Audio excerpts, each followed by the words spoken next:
हुकूमत बलूचिस्तान ने हालिया तूफानी बारिशों के बाद की तशवीशनाक सूरत हाल पर गवादर को आफत ज़दा करार दे दिया है। निगरान वज़ीर आला अली मुराद डोमकी ने ज़िम्न समरी पर दस्तखत कर दिए। मज़ीद जानते हैं डॉन न्यूज़ के नुमाइंदे अब्दुल्ला ज़हरी से। अब्दुल्ला, बताइएगा निगरान वज़ीर आला ने जिस समरी पर दस्तखत किए हैं, समरी में क्या तहरीर है?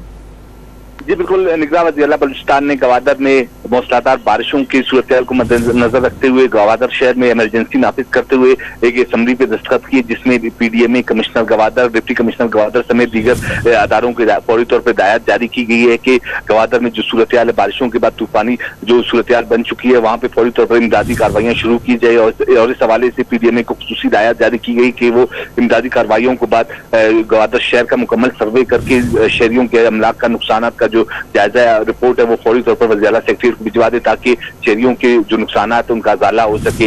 इमरजेंसी इस वक्त नाफिज हो चुकी है, जिसका नोटिफिकेशन अब से कुछ देर बाद जारी किया जाएगा। जी अब्दुल्ला, बहुत शुक्रिया आपका।